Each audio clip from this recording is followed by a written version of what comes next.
진단서 위변조 등 사고 내용 조작이 60.6%로 가장 많았고 이어 고의 사고 16.7%, 허위 사고 15% 순이었습니다. 노조에 속하지 않은 사업자와의 계약을 해지하도록 건설사를 상대로 압력을 행사한 민주노총 소속 지부에 대해 공정거래위원회가 제재에 착수했습니다. 공정위 부산사무소는 최근 민주노총 전국건설노조 부산건설기계지부에 심사보고서를 발송했습니다. 심사보고서에는 부산건설기계지부에 대한 과징금 부과와 함께 검찰 고발 의견도 담긴 것으로 전해졌습니다. 오늘은 전국이 흐린 가운데 경기도와 강원 북부에는 오후부터 비가 내리겠습니다. 비는 밤부터 서울 등 수도권과 강원 중남부, 충남 북부 서해안으로 확대되겠습니다. 곳에 따라 비가 내리는 동안 천둥과 번개가 치는 곳이 있겠습니다. 하지만 전국 15개 시도에는 8일째 건조특보가 이어지고 있습니다. KBS 제1라디오 4시 경제뉴스를 마칩니다. 지금까지 아나운서 윤수영이었습니다. KBS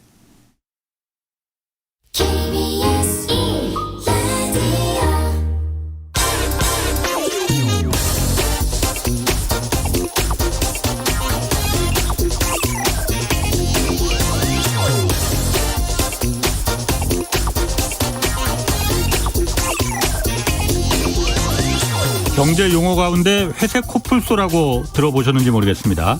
위험이 다가오는 걸 뻔히 알면서도 당한다는 건데 현재 한국 경제의 회색 코뿔소는 단연 가계부채입니다. 우리나라 가계부채는 1,900조 원 정도로 GDP의 한 104% 정도 된다고 합니다. 그런데 여기에는 전세금 같은 임대보증금과 개인사업자 대출이 빠져 있습니다. 이것까지 포함시키면 3,200조 원이 넘어서 GDP의 160%를 넘습니다. 일각에선 우리 가계부채가 좀 많긴 하지만은 연체율이 0.2% 수준으로 매우 낮아서 이거 별 문제 없다 이렇게 말하고 또 있습니다. 미국의 연체율이 2% 정도니까 우리보다 한 10배 정도 더 높습니다. 그러니까 우리나라가 연체율이 낮은 건 맞습니다. 그렇지만 미국이 원금과 이자를 같이 갚도록 돼 있는 반면에 우리의 경우 상당수가 원금은 놔두고 이자만 갚는 형태입니다. 어제 한국의 국고채 금리가 10년 만에 최고 수준으로 올랐습니다. 국고채 금리가 오르면 시중은행들의 대출 금리도 시차를 두고 따라 오르게 됩니다. 미국의 기준금리가 오를 것이라는 예상 때문이라는데 정작 미국은 이제 겨우 한 번 금리를 올렸을 뿐 진짜 금리 인상은 이제부터 시작입니다. 우리의 경우 대출 규제가 지금 풀리고 있고 집값도 반등할 조짐 보이고 있습니다. 이제라도 빚내서 집을 사야 할지는 이거 개인의 선택이지만 금리 인상과 가계부채라는 회색 코뿔소가 달려오고 있다는 점도 명심하셔야 합니다. 네, 경제와 정의를 다잡는 홍반장, 저는 KBS 기자 홍사원입니다. 홍사원의 경제쇼 출발하겠습니다. 유튜브 오늘도 함께 갑시다.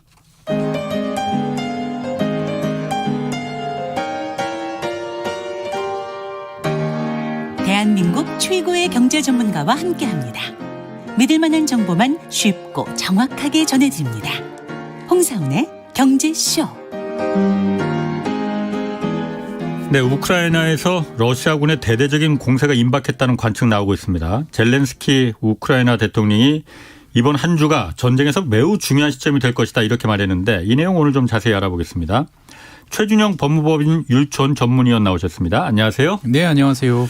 자, 우크라이나 이거 굉장히 길어집니다. 일단 동부 돈바스 지역 여기서 우크라이나와 러시아의 결전이 임박했다 이런 전망 나오고 있습니다. 일각에서는 2차 세계대전과 맞먹는 대전투가 일어날 것이다 이런 전망도 나오는데 좀 그 상황 어떻게 된 건지 좀 자세히 설명해 주시죠. 일단 2월 말에 이제 시작했던 러시아의 침공은 동쪽, 남쪽, 북쪽 3면에서 이루어졌었죠. 예.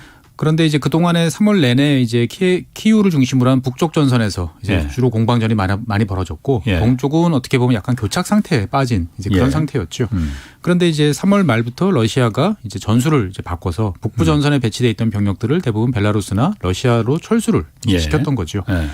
이게 처음에 나왔을 때는 이제 휴전을 하려고 그러는 거 아니냐라고 이야기를 했는데 그 이후에 이제 러시아가 이제 그 전략적 목표를 변경했음이 이제 드러난 거죠. 동부 지역, 즉 흔히 말하는 이제 드네프르강 동쪽에 과거에 이제 친러시아적 성향이 강했던 어떤 그런 지역들을 확실하게 장악하려고 예. 작은 지역이지만 예. 확실하게 장악하겠다. 예. 그를 위해서 일단 전술적으로 이제 후퇴를 한 거 아니냐라는 이야기가 나왔고요. 예. 그런 예상들을 이제 뒷받침하는 러시아군의 움직임들이 그 이후에 이제 여러 차례 있었습니다. 네. 그래서 이제 그 우크라이나 동북부 지역에 있는 이제 이지움 같은 교통의 네. 요지라고 할 수 있는 이제 이런 지역을 러시아가 치열한 공격 끝에 예. 이제 함락을 시켜가지고 어떻게 보면은 우크라이나군을 이제 뒤쪽에서 포위할 수 있는 기반을 이제 구축해놓은 상태고요. 예. 현재 우크라이나군 같은 경우는 일단은 포위망은 아직 형성이 되지 않았고 러시아군의 이제 추가적인 남하를 이제 저지를 이제 하고 있고 또 드네프르강 이제 남쪽 같은 경우는 헤르손 같은 지역에서는 이제 오히려 이제 강을 건너온 러시아군을 이제 밀어내면서 이제 압박을 하고 있는 이제 이러한 형국입니다. 예. 그런데 이제 3월 말부터 현재 4월까지 한 10일 정도 기간 중에는 어떻게 보면 이제 좀 약간 얌전한 상태, 교착 상태를 네. 보이고 있어요. 이게 예. 이제 뭐 전쟁을 끝내려고 그러는 게 아니고 예. 양쪽 다 지금 힘을 모으고 있습니다. 러시아군 같은 경우도 병력과 화력을 집중을 시키고 있고요. 예. 우크라이나군 같은 경우도 이제 서부 지역에 있던 어떤 그 병력들을 동부 지역으로 예. 재배치를 하고 있고 그다음에 이제 서방 그 동맹국들로부터 넘어오는 여러 가지 무기들을 예. 이제 배치를 하면서 예. 일전에 결전에 이제 대비를 하고 있는 거죠.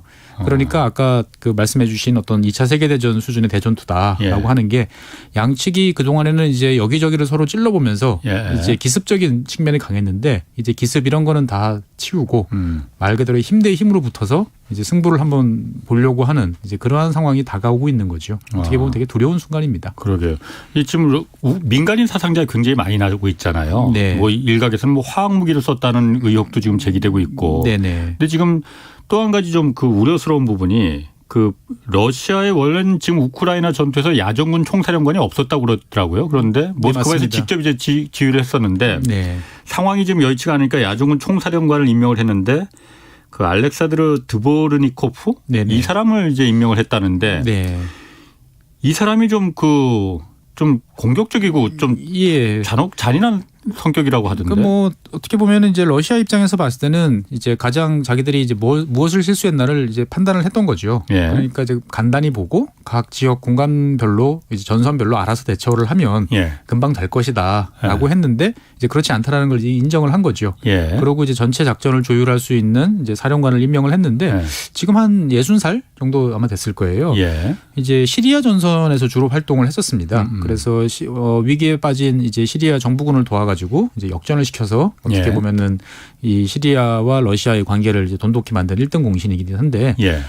주로 펼친 전술이 이제 민간인 피해에 대해서는 개의치 않고 강력한 화력을 통해서 이제 상대방을 완전히 분쇄한 이후에 이제 정가를 올려가는 이제 예. 이러한 패턴을 이제 계속 보여줬던 것이죠. 아. 그래서 상당히 이제 어떻게 보면 이제 많은 희생자가 뒤따르지 않을까라고 예. 이제 그 생각들을 이제 하고 있는데 현실적으로 보면 뭐 어떻게 보면 러시아군이 현재 펼칠 수 있는 전술이라는 것들은 비슷할 수밖에 없습니다. 뭐 특별하게 뭐 전술 핵무기를 동원하거나 뭐 화학전을 펼치거나 이렇지 않다면 예. 화력으로서 우크라이나군을 이제 압도하면서 예. 이제 많은 희생을 치르더라도 이제 계속 우크라이나군을 압박을 해서 포위를 한 다음에 아예 우크라이나군의 주력 부대들을 섬멸하겠다라는 게 제가 생각했을 때 러시아군의 목표인 것 같아요. 단순하게 어떤 지역을 점령한다 수준을 넘어서서 예.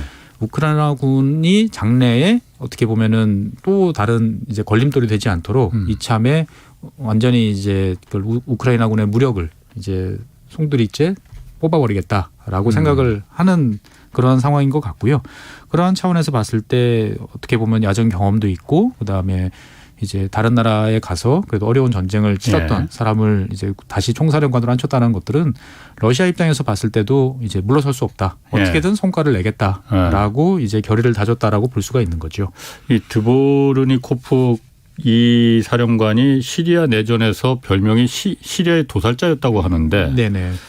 뭐 민간인들 피해가 사실 좀 걱정이 사실 많이 됩니다. 예, 많이 되죠. 뭐 그래서 그 젤렌스키 우크라이나 대통령이 어저께 우리나라 국회에서 화상 연설을 했잖아요. 네네. 도와달라고 했어요. 그러니까 예. 지금까지는 사실 뭐 헬멧이나 뭐 모포 이런 비살상용 무기만 네네. 한국이 이제 우크라이나 제공을 했었는데 이제 공격용 살상 무기를 좀 제공을 해달라. 특히 네. 구체적으로 좀 그 미사일 같은 거 대전체 미사일이나 대공 미사일을 네네. 달라라고 요청을 했거든요. 예.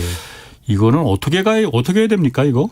실제로 상당히 이제 어려운 상황이죠. 그런데 예. 이제 전체적으로 그림을 딱 판단을 해보면 우리가 중간에서 서가지고 양쪽에 예. 모두 다 좋은 이득을 보겠다라고 판단할 상황은 지나간 거죠. 예. 어떻게 보면 우리는 제재에 동참을 한 국가고 예. 그 또 꽤나 많은 금액을 이제 우크라이나 지원하겠다 향후에라고 예. 이제 그 액수까지 이제 밝힌 이제 상태라는 거죠. 예.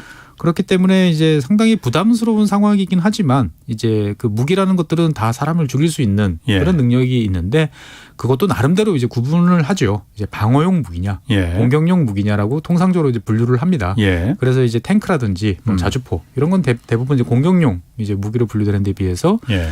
이제 대전차 미사일이나 예. 그다음에 이제 휴대용 그 대공 미사일 이런 예. 거 같은 경우는 방어용으로 이제 보통 분류가 돼요. 그래서 제가 알기로는 우크라이나 측에서 우리한테 요청한 것도 이제 신궁이라는 이제 휴대용 대공 예. 미사일을 아마 요청을 했던 것 같아요. 예. 그래서 어떻게 보면 상당히 이제 난감한 상황일 수도 있지만 예.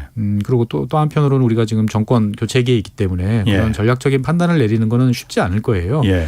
근데 하지만 제가 봤을 때는 어차피 대제에 동참을 한 입장이고 예. 그다음에 우리가 현재 이 국면에서는 미국을 중심으로 한 서방국과 함께 이제 공동 전선을 펼치겠다라고 예. 이제 공언을 한 상태이기 때문에 예. 거기에 걸맞는 이제 기여를 이제 하는 방안을 저는 적극적으로 고려해봐야 되지 않을까라고 생각을 합니다. 일단은 그렇게 해서 문제를 풀어나가고 예. 그 다음에 이제 전쟁이 어떻게 종료된 다음에 러시아와의 관계는 이제 그 다음에 다시 풀어봐야 되는 거죠. 다른 방식으로.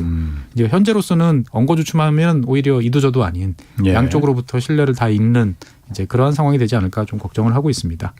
그리고 어쨌든 이번 전쟁으로 해서 우크라이나는 뭐 말할 것도 없거니와 네. 러시아 경제도 굉장히 황폐화될 것이다 이런 전망이 있어요. 네. 뭐 그 월드뱅크에서는 세계은행에서는 뭐 러시아의 GDP가 러시아의 성장률이 마이너스 11%까지 떨어질 것이다 이번 전쟁으로 뭐 이런 전망까지 내놓고 있고 이 두 나라 지금 경제 상황은 어떻습니까? 일단은 숫자상으로 보면 뭐 처참하죠. 네. 뭐 우크라이나 같은 경우는 사회 기반 시설 인프라들이 뭐 처참하게 지금 파괴가 되고 있는 중이죠. 예. 양쪽 모두 다 뭐 군사적 목적으로 인해 가지고 파괴하고 부수고 하는 상황이다 보니까 뭐 GDP가 뭐 절반 이하로 이제 예. 내려갈 수 있다라고 예. 말할 정도죠. 그다음에 우크라이나 같은 경우는 이제 농업 비중이 높은데 농사 제대로 짓지 못하고 있으니까 예. 수익이 날 것도 없고요. 예. 예. 러시아 역시 이제 각종 제재를 통해서 많은 이제 희생을 이제 치르고 있는데 예.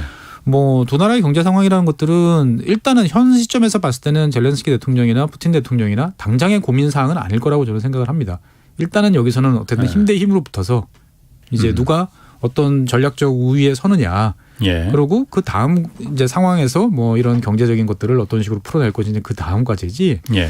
밖에서 봤을 때에 어떻게 보면 이 우크라이나와 이제 러시아가 경제가 힘들어지니까 뭔가 지도자들이 뜻을 바꾸지 않을까? 뭐 새로운 방향으로 좀 나가지 않을까라고 예. 기대하기에는 상황이 너무 급박하게 돌아가고 있다라고 보여지고 예. 사실 이 전쟁이 조금 더 길어지면 이제 모두가 이제 패배자로 갈 수 있는 이제 예. 그러한 상황이긴 하지만 어떻게 보면 우크라이나가 훨씬 힘든 거죠. 냉정하게 말하면.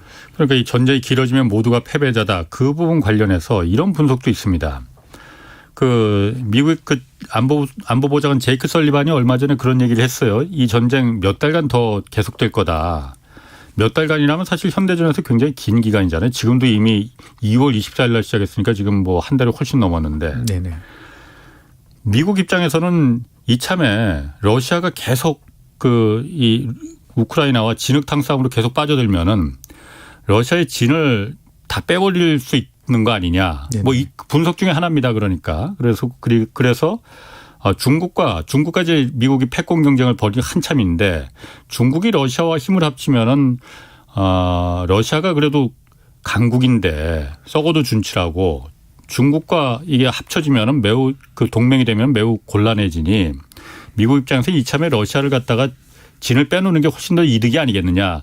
과거에 뭐 페레스트로이카나 뭐 글라스노트 때처럼 스스로 그냥 그 지뢰 그냥 제풀에 꺾어버리게 그런 분석이나 의견에 대해서는 어떤 좀 생각이십니까, 최 박사님? 글쎄요, 그렇게 볼 수도 있지만 예. 어떻게 보면 이제 한쪽이 무너지면 서로가 대립하고 있는 쪽에서 한쪽이 무너지면 다른 한쪽에 또 이득을 많이 보는 거죠. 그러니까 이제 러시아와 중국이 긴밀한 관계를 맺는다. 하지만 두 나라는 근본적으로 서로가 신뢰하지 않거든요. 역사적으로 보면. 항상 상대방 뒤통수를 치고 뭔가 자국의 이득을 극대화할 생각을 하기 때문에 어떻게 보면 미국 입장에서 봤을 때는 그 사이의 관계를 적절하게 활용을 해가면서 이 유리한 면으로 끌고 갈 수도 있는 그런 상황이었는데 만약에 이제 한 축이라고 볼 수 있는 러시아가 이제 상당히 취약해진 상황으로 전락했다라고 보면 어떻게 보면 러시아 입장에서 봤을 때는 뭐 서방에 두 손 들고 그러면 우리가 이제 말 잘 듣겠습니다라고 이야기할까요? 러시아는 아니지. 절대 그럴 나라가 아니죠. 그렇게 되면 결국은 이제 중국에 대해서 중국이 원하는 걸 우리가 다 들어주겠다. 중국을 통해서 어떻게 보면은 우리가 그동안에 입은 피해, 그다음에 우리의 떨어진 미신 이런 것들을 만회하겠다라고 그래서 또 공세적으로 나올 수도 있는 거죠. 중국이 가지고 있지 못하는 여러 가지 뭐 전략적인 그 무기에 대한 기술이라든지 정보망 이런 거 노하우 이런 것들은 사실은 러시아가 탁월하거든요.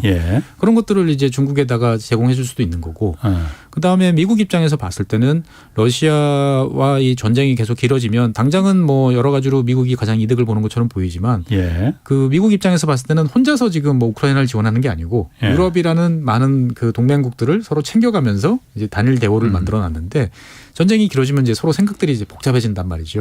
지금 나토 같은 경우도 그 안에 있는 회원국들 사이에 뭐 온도 차이가 분명히 존재를 하고 있고 계속적인 희생이라든지 러시아와의 어떤 갈등 이런 것들이 이제 장기화됐을 때 우리가 이제 이 부담을 계속 감내하고 가야 되느냐 이런 국민적인 이제 불만들이 있을 수밖에 없는 거죠.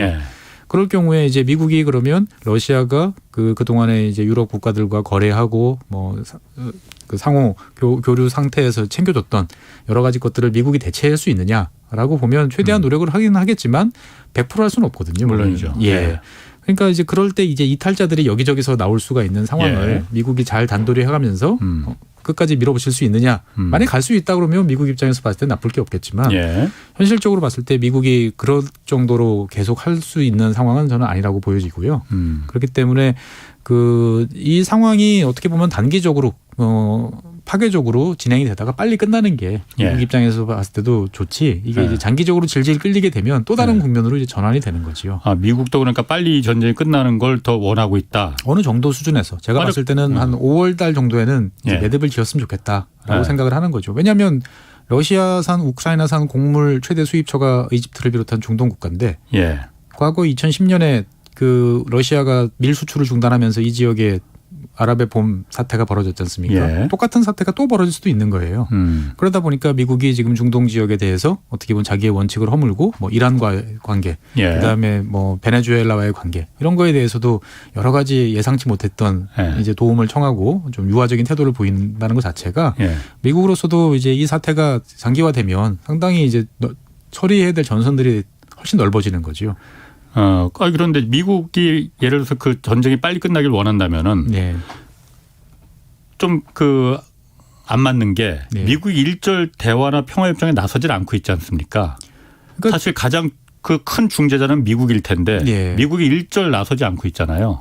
그렇죠. 그런데 미국이 나서는 순간 그러면은 이제 국면이 또 달라지는 거죠. 미국이 그러면 거기에 맞춰서 우크라이나에 대해서 이래라 저래라 할 수 있을 만큼의 뭐 영향력 이런 것들을 이제 발휘할 수 있을 것이냐. 우크라이나 입장에서는 그럴 것 같은데. 우크라이나 입장에서 봤을 때는 지금은 이제 그럴 상황은 지난 거죠. 이제 보면은 그 전쟁이 일어나기 전이었으면 미국이 나서서 뭔가를 중재를 하고 타협책을 갖고 오면 뭐 고려를 해볼 수 있으나 지금은 수만 명의 인명 피해와 국토가 잿더미가 되는 상황을 치르면서 여기까지 왔는데 여기서 갑자기 이제 그만해라라고 하면 우크라이나 입장에서 봤을 때는 이제 그것도 받아들이기가 곤란한 상황인 거죠. 예를 들어 돈바스도 뺏기고 그러니까 뭐 우크라이나 입장에서 봤을 때는 영토는 거래 대상이 될 수 있다라고 이야기는 했으니까 어느 정도까지는 이제 거래를 할 수 있겠지만 그 거래를 중간에 챙기는 주체로서 미국이 등장하기에는 이제 적절하지 않은 상황인 거고 그러다 보니까 이제 우크라이나 입장에서 봤을 때 여러 국가들한테 대해서 이제 도움을 청했죠.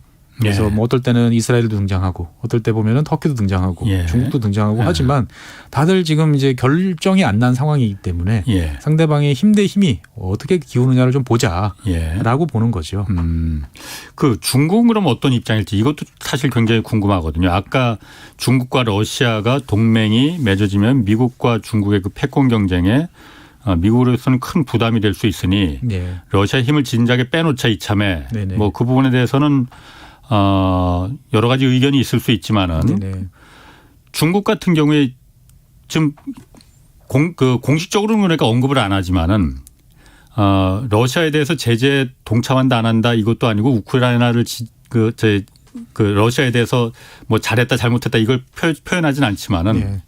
얼마 전에 그 시노팩이라는 중국 그 국영 석유회사 있잖아요. 네네. 여기가 러시아하고 한 5억 달러 정도로 프로젝트를 공동으로 진행하던 게 있었는데 네. 이걸 잠정 중단을 시켰다고 그러더라고요. 예. 이거 보면은 중국 입장은 처음보다는 좀 돌아선 거 아닌가. 네. 그러니까 미국 쪽 제재에 좀 같이 동참하는 거 아니야? 이런 생각이 좀 들 수도 있거든요. 일단은 뭐 세컨더리 보이콧을 피해야 된다라고 생각을 하는 거죠. 예. 지금 이제 미국이나 서방 국가들이 금융 예. 제재를 통해서 예. 아주 압박의 수위를 높이고 있는데 예. 굳이 지금 나서서 이제 피해를 옆에서 예. 같이 맞을 필요는 없다라고 예. 이제 생각을 하는 거죠. 예. 그러니까 중국 입장에서 봤을 때는 나중에 결국 러시아가 급해졌을 때 손을 내밀 것은 자기밖에 없다라고 예. 생각하는 게 이제 당연한 거고 그런 과정에서 봤을 때 중국은 만약에 러시아가 더 취약해지고 어떻게 보면 러시아가 상당히 체면을 구기는 일이 이제 발생을 했다라고 예. 보면 중국 입장에서 봤을 때는 전략적으로 얻을 수 있는 게 상당히 많습니다.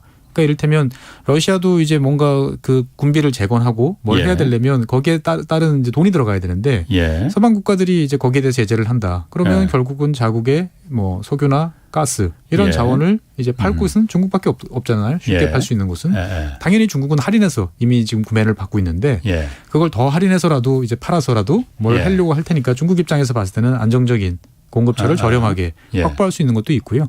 그다음에 이제 군사 전략적으로 봤을 때 보면 중국도 현재 뭐 스텔스기라든지 여러 최첨단 예. 이제 많은 그 무기들을 개발을 하고 있는데 결정적으로 이제 몇 가지 기술들이 모자라요. 대표적으로 이제 전투기에 들어가는 엔진 예. 기술이 부족합니다, 상당히. 그러니까 미국을 100으로 놓으면 이제 뭐 러시아가 이제 한 90 정도 된다 그러면 중국은 이제 한 75, 예. 80 정도 수준이거든요.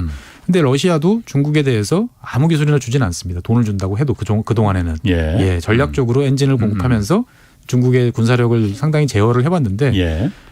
다 줄 수도 있는 거죠. 정말 급해지면은.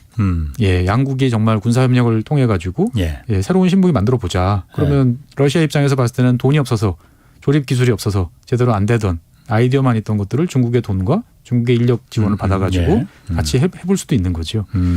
그렇게 되면은 이제 미국 입장에서 봤을 때는 지금보다도 더 강력한 중국군을 맞이해야 될 수도 있는 이제 이런 딜레마가 이제 있습니다. 예. 근데 물론 중국 입장에서 봤을 때는 뭐 이 상황이 계속돼서 어떻게 보면 중국이 이제 러시아 편에 서야 되고 그다음에 예. 강제적으로 전선에 이제 맞서는 이런 상황은 피하고 싶은 거죠. 중국 예. 입장에서 봤을 때는 좀 더 힘을 키워야 되고 예. 그다음에 내부적으로도 지금 코로나 때문에 여러 가지 뭐 힘든 요소들이 많은데 예.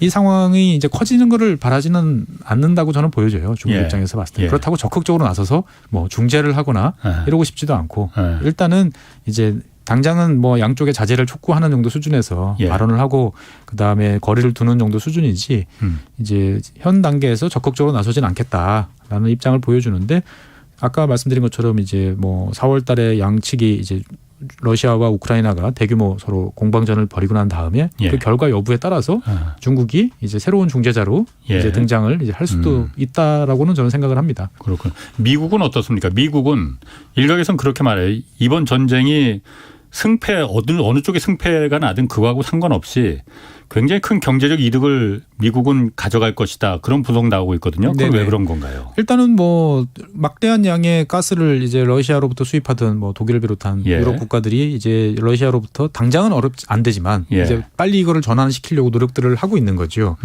그러면 이제 뭐 카타르라든지 예. 뭐 UAE라든지 이런 나라도 있지만 예. 대표적으로 여러 수출 시설이 돼 있는 곳이 이제 미국이다 보니까 예. 미국 가스 업계들은 지금 이제 엄청난 이제 호황을 이제 맞이하고 있는 거죠. 대규모 이제 고객이 아시아 우리 한국이나 일본을 제외한 일본이 예. 아닌 새로운 이제 대규모 고객이 나타났기 때문에 미국 에너지 업체 입장에서 봤을 때는 예. 이제 호황이다라고 볼 수도 있고 예. 그다음에 뭐 미국이 지원하는 각종 무기류를 생산하는 미국 군수 업체들도 이득을 본다라고 예.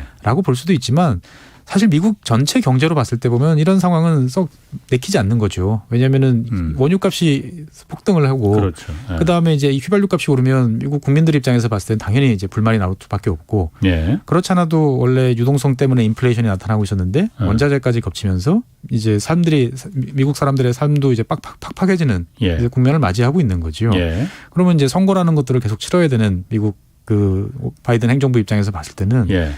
썩 그렇게 내키지 않는 이제 상황이라는 거죠. 어떤 특정한 산업 섹터에서는 이제 상당히 호황을 누리고 즐거울 수도 있지만 잘 생각해 보면 우리나라 분들이 갖고 있는 잘못된 편견 중에 하나가 미국의 군산복합체, 뭐 로키드 마틴이라든지 이런 업체들이 어마어마하게 대규모 회사라고 생각을 하시지만 사실 애플이라든지 뭐 페이스북, 구글 이런 회사들과 비교해 보면 구멍가게 수준이에요.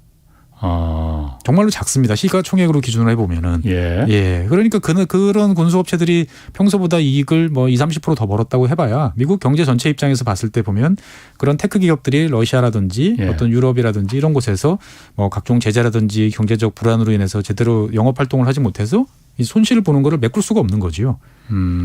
그러니까 뭐 제가 생각했을 때는 그냥 전략적으로 봤을 때 미국이 이런 상황에서 이득을 봤다라고는 이제 평가를 할 수 있지만 전체적으로 놓고 봤을 때 보면 그 과정에서 따르는 이제 미국 국민들의 삶, 그다음에 거기에 따른 불만 이런 것들까지 다 고려를 해보면 이런 전쟁과 전투라는 것들은 글쎄요, 제가 봤을 때는 뭐 길어지면 모두가 패배자로 전락하기 좋은 그런 상황인 것 같습니다.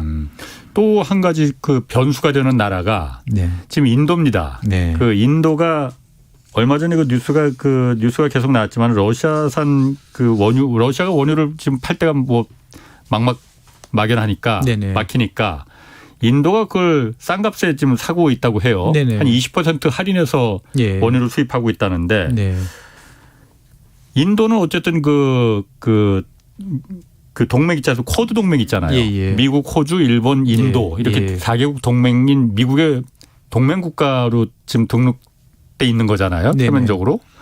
근데 어떻게 보면은 러시아가 어려울 때 그 제재에 동참하지 않고 러시아의 외화를 이제 그 보내줄 수 있는 그 통로를 마련해 준 거잖아요. 이거는 어떻게 봐야 되는 건가요? 인도는 왜 이러는 걸까요? 그러니까 이제 인도라는 나라에 대해서 보통 우리나라 국민들 많은 분들이 이제 약간 오해를 하시는데 인도는 전체적으로 보면 못 사는 나라죠. 개개인으로 보면 아직까지 이제 중국보다도 한참 뒤처진 이제 그런 나라지만 인도라는 나라는 어떻게 보면 전 세계에서 뭐 자기만의 유니버스를 가지고 있는 자기만의 어떤 우주와 힘을 가지고 있는 거대한 인구와 땅덩어리 그리고 전략적 입지라는 걸 통해 가지고 어느 나라에도 우리가 굳이 편들 필요가 없다라는 생각을 인도 건국 이래 계속 해왔기 때문에 비동맹 노선의 주창자잖아요, 인도가. 그러니까 인도 입장에서 봤을 때는 이제 항상 그 영원한 맞수인 파키스탄과 친한 나라를 제외하고 나면 누구든지 다 자기네 나라 친구가 될 수 있다라고 생각을 하는 거예요. 그러니까 그 자기네 나라를 인도를 직접적으로 침공한다든지 위협하는 나라가 아니라면 우리는 최대한의 이익을 그 사이에서 얼마든지 누리는 게 우리의 권리고 당연한 이제 활동이다라고 보는 거죠. 그렇기 때문에 이제 뭐 쿼드라는 것 자체는 이제 인도가 여기 들어가게 된 이유는 중국이라는 어떻게 보면 현실적인 국경을 맞대고 있는 국가와 이제 분쟁 그리고 이제 중국의 어떤 공격적인 모습들로 인해서 뭔가 혼자서 중국을 감당하기는 어렵다. 그렇기 때문에 이제 미국 그다음에 일본 등의 어떤 해양이 세력과 손을 잡고 이제 연대를 하겠다라는 의미로서는 전략적으로 선택을 했지만 그거는 이제 중국과에 관한 이제 전략의 어떤 판단이지 그 나머지 뭐 러시아라든지 이런 거하고는 또 별개의 문제다라고 자유롭게 생각을 하는 거죠. 그러니까 쿼드는 중국을 상대로 한 군사 동맹이니 그거는 인도하고도 직접적인 그 중국과 국경을 맞대고 있으니 거기는 동맹하겠지만은 러시아는 다르다 이거군요. 그래서 최근에 또 중국의 왕이 이제 외교부장이 인도를 또 방문했어요. 얼마 전에. 그래서 이제 또 모디 수상하고도 또 저기 회담도 하고 이러면서 어떻게 보면은 지금 우리는 이제 미국을 중심으로 러시아하고 줄을 쫙 세워서 양쪽 다 아주 일관된 전선이 있다라고 생각을 하지만 그 전선이 뚜렷한 지역도 있고 상당히 불투명하고 서로가 이제 주판화를 튕기면서 이득을 극대화하기 위한 나라들도 되게 많아요. 중동 국가들도 그렇고 그다음에 이제 인도 같은 경우도 그렇고 당장 현실적으로 보면 인도는 파키스탄하고 이제 여러 차례 무력 분쟁도 빚고 전투도 하잖아요. 그렇죠. 그러면 인도의 그 공군기라든지 인도의 자랑인 해군의 그 항공모함, 함재기 다 러시아산이에요. 러시아와 관계가 러시아가 관계가 틀어지면 러시아로부터 부품 공급을 받지 못하면 인도의 군사력은 한순간에 취약하게 내몰리는 거고 그럴 때 이제 미국의 지원을 받는 파키스탄이 이제 요령껏 도발을 했을 경우에 보면은 인도는 상당히 또 취약해질 상황이 있는 거지요. 그러다 보니까 인도 입장에서 봤을 때는 뭐 러시아가 우크라이나 붙는 거는 붙는 거고 자기들로서는 러시아한테 그동안 당한 것도 많아서 감정이 사실 썩 좋지는 않지만 그렇다고 러시아가 해준 몫을 미국이 다 해줄 수 있느냐라고 생각해 보면 인도는 그렇게 생각하지 않는 거지요. 네. 그러면은 인도 같은 경우에 그렇게 러시아 그 원유를 수입하고 그러면은 이거는 미국의 그 제재 대상에 포함되지 않습니까? 뭐 아까 말한 대로 세컨더리 보이콧이나 그렇죠. 이런 거 상관없어요? 할 수도 있죠. 할 수도 있지만 미국이 만약에 인도를 세컨더리 보이콧이나 이런 식으로 강력하게 제재를 해버리면 인도는 또 다른 자기만의 마이웨이를 걸으면서 갑자기 중국과 악수를 하고 인도양에서 뭐 인도 중국 합동훈련 군사훈련 얼마든지 할 수 있는 나라예요. 그러니까 인도라는 나라를 어느 강대국 예전 냉전 시절에서도 이제 미국이나 이제 소련이 함부로 하지 못했던 이유들이 있거든요. 그런 엄청난 인구, 그다음에 전략적 입지 이런 것들이라는 것들이 영향력이 있다라는 거죠. 그러니까 우리가 생각했을 때는 그냥 원오브 대민 나라지만 국제 이런 관계에서 봤을 때 보면은 항상 인도양이라는 그 지역을 놓고 봤을 때 보면 절대 무시할 수 없는 나라가 이제 인도라는 거죠. 보면은 그러다 보니까 인도는 언제든지 뭐 누구랑 손을 잡을 수 있다라는 자신감이 있는 거고 그거에 대해서 남들이 우리한테 뭐라고 하면 그러면 우리는 맞서겠다라고 하는 거죠. 그럼 지금 미국도 그러니까 인도의 그 스탠스에 대해서는 용인을 해주는 거군요. 불만은 그러면. 많죠. 불만도 많고 그러다 보니 이제 여러 가지 이제 구두 경고라든지 발언은 세게 하지만 실제로 뭐 그러면 인도까지 제재 대상으로 포함시킨다라고 하면은 이제 지금 러시아를 상대하기도 지금 바빠 죽겠는데 굳이 전선을 넓혀서 얻을 이득은 별로 없지 않습니까? 중국도 상대해야 되는데. 그렇죠. 그러다 보니까 이제 말로써 불만을 표시하고 인도도 너희들 이득만 챙기지 말고 이럴 때 전체적으로 좀 시야를 넓혀봐라라고 이제 경고를 하는 거죠. 말은 얼마든지 할 수 있으니까요. 그러니까 인도 입장에서는 그러니까 중국이 어쨌든 그 국경을 마주대고 있고 옆에 파키스탄은 적대적인 국가고 그러다 보니 파키스탄과만 친하지 않으면 우리는 다 친구 될 수 있어. 다만 그렇죠. 중국은 국경을 맞대고 있고 분쟁도 있었잖아요. 파키스탄의 가장 큰 우방인 또 중국이거든요. 그러니까 이제 두 나라하고는 별로 사이가 당연히 안 좋을 수밖에 없는 거고. 그러니까 미국이든 러시아든 적에 양다리 다 걸치는 거군요. 그러면. 그렇습니다. 적의 적은 뭐 나의 친구라고 이제 보여지는 거니까. 그래서 인도라는 나라를 이제 바라볼 때는 조금 다른 관점에서 바라봐야지. 이제 우리와 같이 이제 어떻게 보면은 양자택일의 어떤 관점으로 보기에는 상당히 선택권과 자율성이 있는 나라다라고 보시면 될 것 같습니다. 그럼 아까 말씀하신 대로 왕이 부장이 인도 방문해서 모다 총리하고 그 같이 만났잖아요. 네네. 인도와 중국의 관계는 그럼 중국은 인도에 대해서 지금 어떤 입장입니까 그러면? 그 일단은 이제 그 여러 가지로 이제 변화하는 상황에서 이제 다시 화해의 제스처를 보내는 거죠. 굳이 쿼드라는 것 자체가 만들어졌는데 그러니까 중국 입장에서 봤을 때는 미국, 굉장히 불편하지. 일본, 그다음에 호주 이 세 나라는 어떻게 중국과 적대적인 관계를 금방 해소하기는 대립적인 관계를 해소하기는 쉽지 않죠.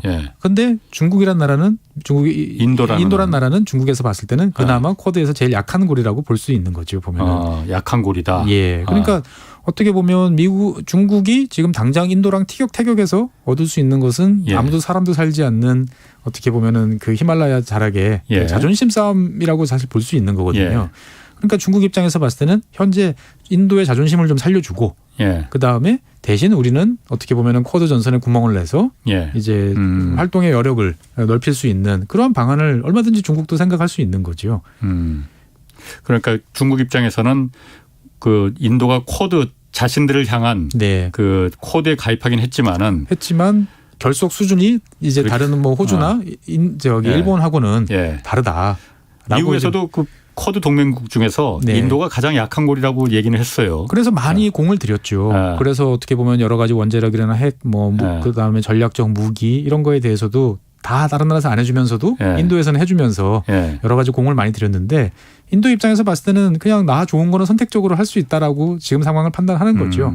그럼 지금 이런 가능성은 어떻습니까? 어쨌든 미국을 대항해서 러시아하고 중국은 아마 동맹이나 공동 전선이 가능할 수 있을 것 같아요. 거기다 유라시아 국가들과 인도까지 연합해서 구축해서 미국과 대항하는 그러니까 서방 세계와 대항하는 그런 가능성, 뭐 이게 바로 신냉전이긴 하지만은 예, 예. 그런 건 가능성은 어떻습니까? 사실 이제 그 이야기는 작년에 이제 그 아프가니스탄이 이제 무너지면서 예. 이제 그 중앙아시아 지역에 어떻게 보면 근본적인 변화가 생겼고 그래서 널리 정말 크게 바라보면 중국, 러시아, 그다음에 중앙아시아 국가들, 그다음에 이제 이란까지 연결되는 어떻게 보면 대륙의 어떤 그 주춧돌이 확 바뀐 이제 그런 느낌이다. 그래서 이제 반 해양 세력, 반 이제 서방 세력의 어떤 진지가 구축이 된 거 아니냐라고 하는 이야기들이 사실 작년에 되게 많이 나왔었어요.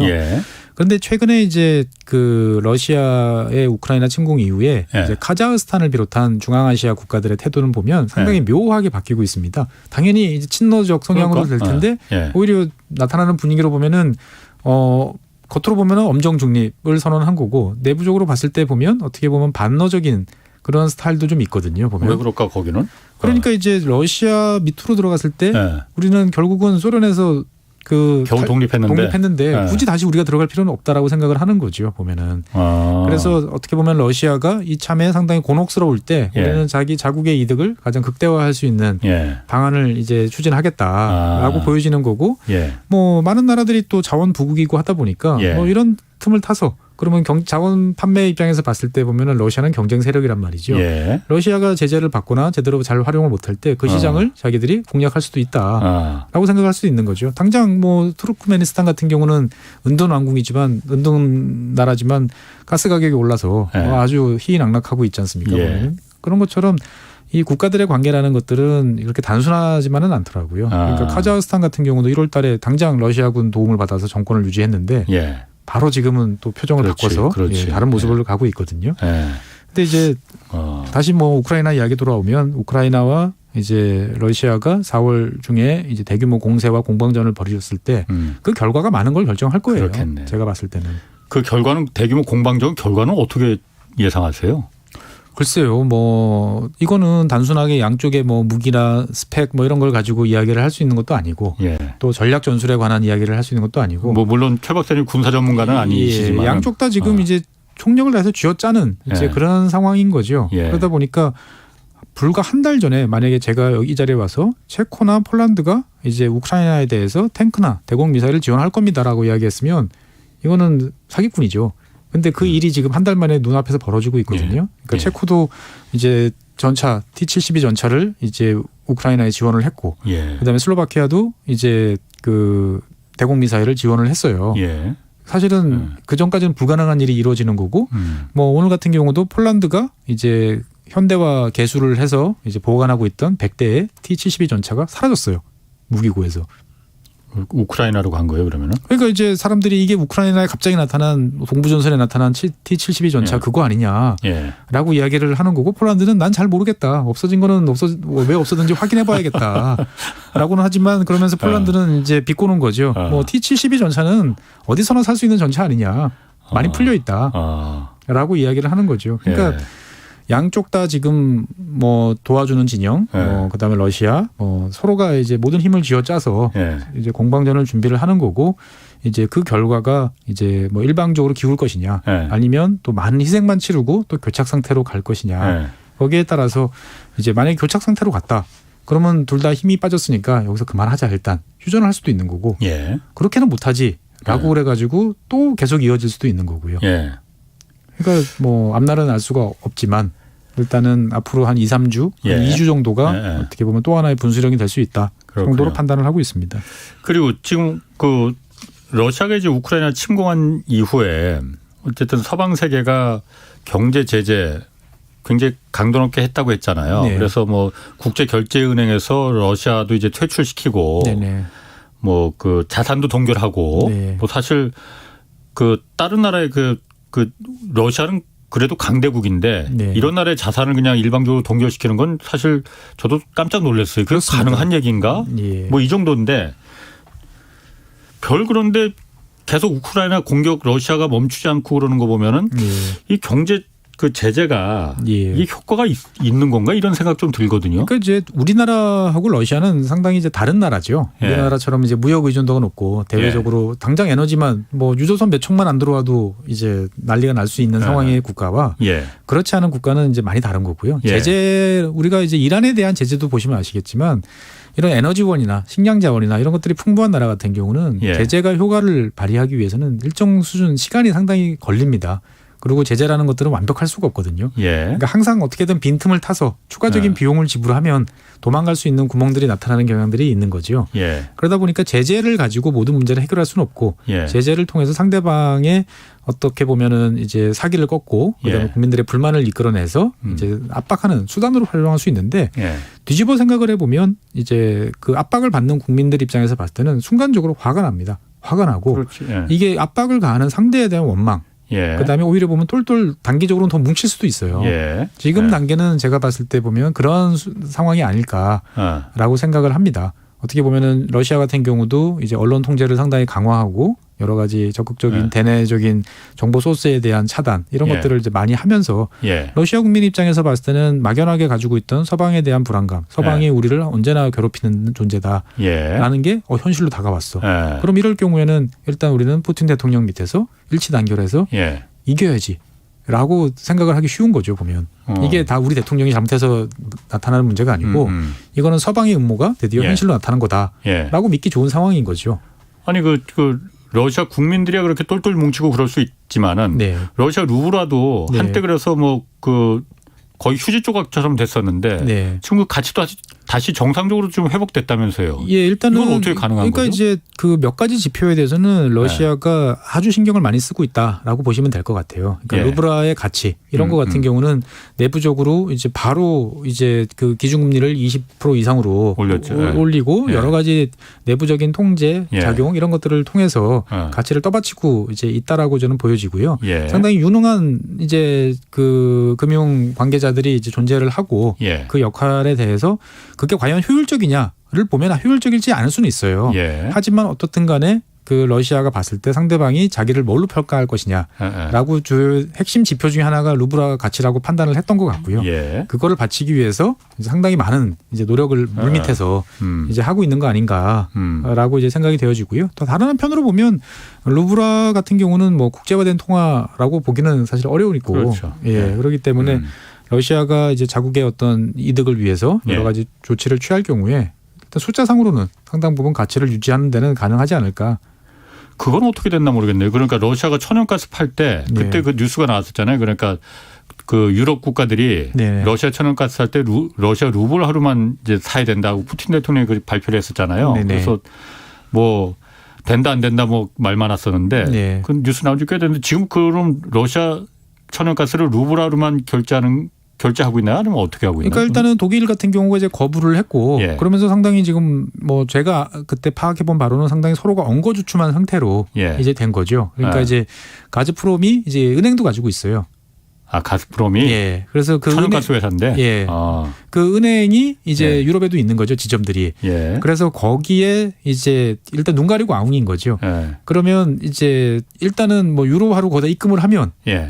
이거는 그냥 너희 계정인 거고 우리 가스 판매 대금은 예. 이제 너희들이 이제 루블라로 바꿔서 이제 우리한테 지불해야 돼라고 예. 이제 이야기를 하는 거죠. 예. 그러면은 이제 가즈프롬이 그 가스 판매 계정에서 예. 나갈 때는 루블라로 받아서 예. 이제 독일에 판 것처럼 되지만 실제로 보면은 독일은 입장에서 봤을 때는 그건 내 알바 아니고 우리는 유로로 너희 계좌에 일단 그러네. 넣었어. 예, 예. 근데 기존에 쓰던 계좌가 아니고 아하. 가즈프롬이 새로 이제 설정한 네. 그 계좌에 넣었던 거지라고 이야기를 하는 거죠. 그러니까 현재로서는 서로가 이제 실익을 챙기기 위해서 노력을 하고 있는 거고.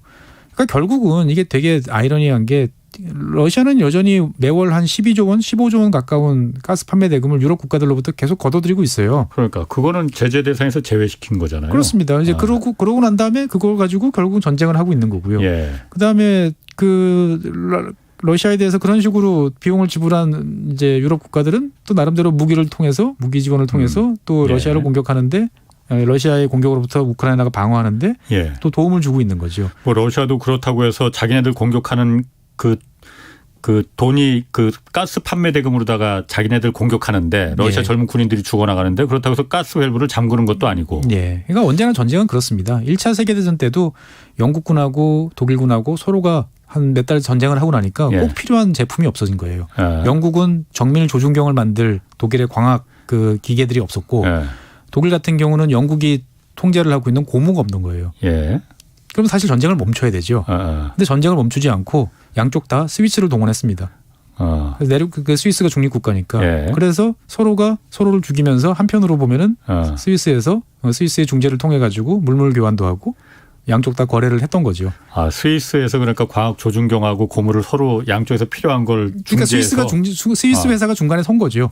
예, 그래서 우리는 영국 회사의 주문을 받아서 이제 어떤 광학 기계를 어떻게든 수단과 방법을 가리지 않고 영국에 전달해 주면 되는 거고, 뭐 독일이 필요한 것들은 또 스위스 회사가 또 구해서 갖다 주는 거고. 예. 되게 아이러니한 거죠. 그러게. 그게 전쟁이죠. 뭐 사실은 참 왜 그렇게까지 해가면서 싸워야 되는지는 잘 모르겠습니다.